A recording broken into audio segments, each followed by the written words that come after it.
Chapter 24, Brendan Espinosa. Kimberly's gone. I don't mean she's dead or anything drastic like that. She hasn't even moved away. She's just gone from my life. That time in the music room when she cared enough to help me out of the tuba when I was too slick with fire extinguisher foam to get any traction, I really believed that I was starting to make some progress with her, but it turns out that was wishful thinking. In the end, she was just hanging around to be close to Chase. Now that he's kicked out, she stopped coming to meetings. From an artistic standpoint, that's probably a good thing. Now she's back supporting the football team since Chase is on it again.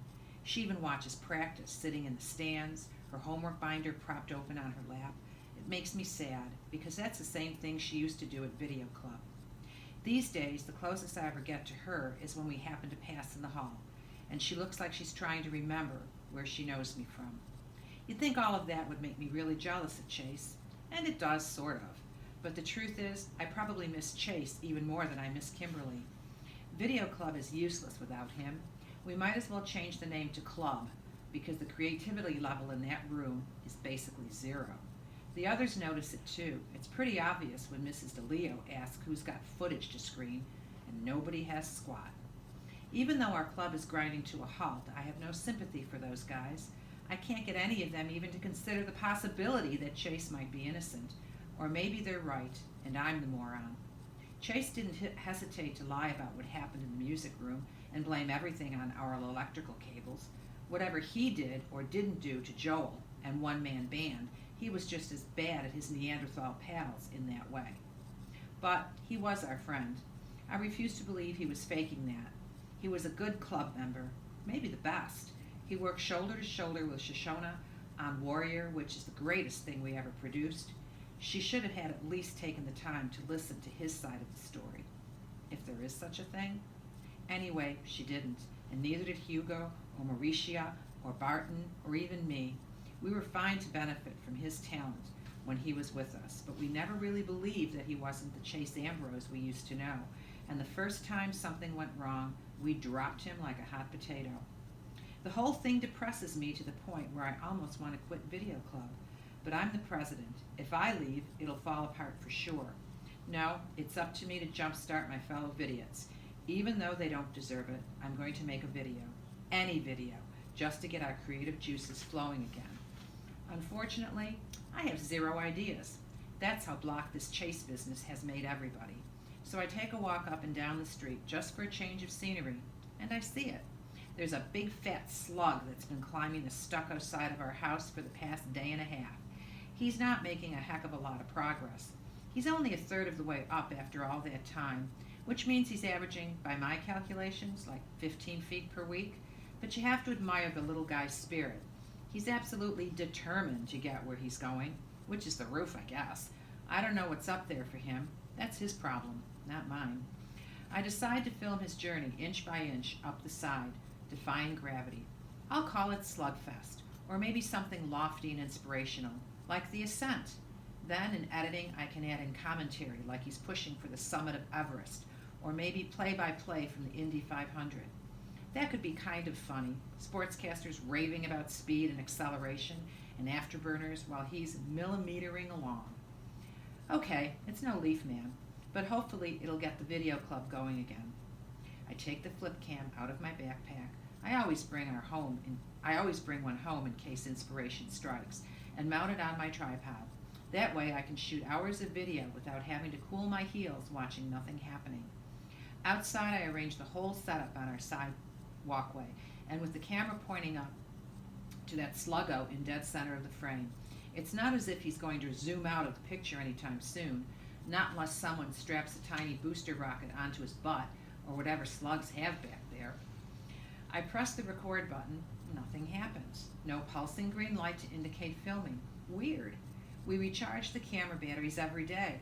I try again. Still nothing. That's when I notice the message flashing on the viewfinder. Memory full. That's impossible. Club rules say you have to download your footage onto a computer or a memory stick so we can wipe the camera for the next user. Ms. DeLeo is a real tyrant about it. How did this one get missed? And if the memory's full, what's on it? I press the play button. The first thing I hear out of the Flipcam's tiny speaker is a high-octane, full orchestra rendition of for he's a jolly good fellow. Then I see myself in a dark suit and bow tie on band risers in front of a green screen. I'm in a chair with a clarinet in my hands, pretending to play along with the fast-paced music. As I watch, transfixed, Clarinet Brendan appears, to be replaced in a jump cut by another version of myself, sitting in the same chair a few feet away. This time I've got a violin, and I'm fiddling like mad in furious time with the song. That's going on for a little while, and then, just as suddenly, I'm seated at a drum set, on the highest riser, my arms just a blur. It hits me. This is one-man band. I must have started the camera, and in all the excitement, I never switched it off. Come to think of it, I never turned in the camera that afternoon. Kimberly did it for me while I was in the bathroom, trying to clean up my suit, which was hemorrhaging shoe polish all over the school. And Kimberly, being Kimberly, she didn't know the rule about wiping the memory. She just put the camera back on the shelf. Amazing! I thought One Man Band was gone forever. And here it is on this flip cam, ready to cut into my greatest video ever. Obviously, I won't be able to use the tuba part, because that's when we got attacked and the whole shoot got busted up. After all, my band can't feature a tuba player who gets slimed with foam and trapped in his own instrument. But the rest of it, breathlessly, I fast forward. It's all okay. Better than okay. This would be my first YouTube video to hit the big time. I scan right to the end, and it's all there. Aaron and Bear raiding the chute, Kimberly running out to get Chase, and finally the tug-of-war between him and Bear with the fire extinguisher. Even over the loud music, you can actually hear the whack when the heavy metal casing smashes Joel in the eye. I wince a little at that. No wonder half the poor guy's face is black and blue. That had to hurt. I'll bet it still does. Also, and this is important, no smoke, no fire, no reason to fill the room with foam. Not that I ever took that story seriously. Still, it's nice to see hard evidence. Evidence. I'm so wrapped up in reliving it that it takes a few seconds to realize that I'm looking at something monumentally important.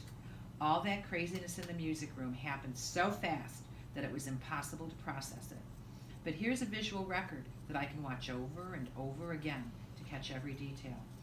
So I back up the clip to the moment Chase bursts onto the scene and run into it super slow-mo. He looks shocked. If he planned this, he has to be the greatest actor in the world.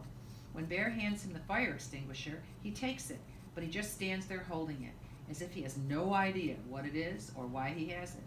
He never fires it or even holds it upright. It's like he's in a daze, until Bear tries to grab the thing back. Then Chase wakes up and the struggle is on to keep it away from Bear. And when he pulls it free and it swings back and hits Joel, pure accident. Maybe afterward he helped Aaron and Bear cover up what they did. But this video proves that Chase was trying to stop the attack, not to join in. I'm practically bursting out of my skin with excitement. I want to run in 15 different directions to spread the word far and wide. Who should I tell first? Chase, Mr. Leo, Dr. Fitzwallace? It's more than just about Video Club. It's about justice. And don't forget Joel himself. He shouldn't be allowed to go on thinking that Chase still has it out for him. And Shoshana, she's a nice person and a great video. But let's face it, right now she'd burn Chase at the stake if she thought she could get away with it. She needs to know what really happened. All the idiots do. I frown. It's the weekend. None of us will be at school until Monday. This has to be done right. The school can wait, but the video club should see this footage. It's more than just evidence. It'll be nothing less than a demonstration of the power of the moving image to change hearts and minds. Who better than the president of the video club to make it happen? I take out my phone and compose a text to Chase, Shoshana, and Joel. Urgent. Come to my house at 10 a.m. tomorrow. There's something important you have to see. P.S. I'm not trying to rope you into helping with another YouTube video. After some agonized soul-searching, I send the same text to Kimberly, but add a line that says, P.S. Chase is going to be there. Okay, I want to see her again. Sue me.